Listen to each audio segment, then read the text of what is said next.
kulankan oo ay ka qayb galeen waxgarad aqoon-yahano haweeney dhalinyaro ka soo jeeda qaar ka mid ah beelaha dega ismaamulka Soomaalida ee Itoobiya ayaa waxay kaga hadlayeen golaha wasiirada ee dowladdaasi oo dhawaan uu magacaabay madaxweynaha cusub ee ku meel gaarka ah waxgaradka aqoon-yahanada kulankan ka hadlay ayaa sheegay in beelahani halkaasi dega aynan si u siman u helin xuquuqdii ay lahaayeen baaq ugu jeedinaynaa ama aan ka codsanaynaa isbeddelku waa inuu ka turjumo federaalka Itoobiya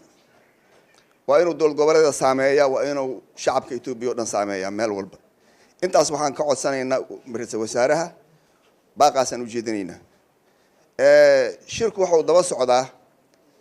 sida la sheegay shirka lagu qabtay jigjiga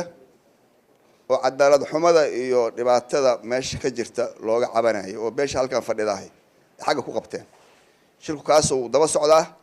isagana si buuxdan u taageerayaan shirka halka ka socda hadii alla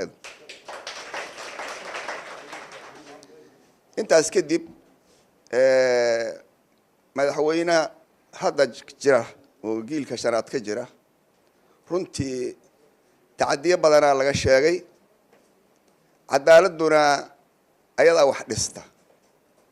cadaalad xumaduna waxbay burburisaa may maqlaysaan hadda waa aragnimo intii noogu filan waa soo marnay waa maaragtay gumaysi waa ka soo daalay liidnaan iyo hoos u dhigid waa ka soo daalay in koox yar in lagu maaragtay naga yeelaan waa ku soo daalay laba dawlad isla eg aan samayno maya maaho isdhexgal dad wanaag haddii arrinkaas muddo gaaban aad isbeddel waxaas laga cabanaya aad wax ka qaban wayso annagana waa tashanaynaa ogow asalaamu calaykum waraxmatullahi wabarakaatu ugu dambeyn kulankan waxaa laga soo saaray war-saxaafadeed waxaana lagu sheegay in beelahani loo baahan yahay in ay xaqa ay leeyihiin ay helaan beeshu waxay cambaaraynaysaa kana xun tahay qaabkii maamulka cusub ee ku-xigeenka ama siihayaha madaxweynaha dowlad deegaanka Soomaalida Muuse Maxamed Cumar Cagjar oo u sameeyay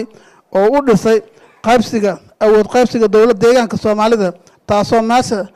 maasha lagu dulmay si la mid ah sidii maamuladii ka horeeyay ay u sameynayeen dolanka iyo ku tagrafalka awoodda dowladnimo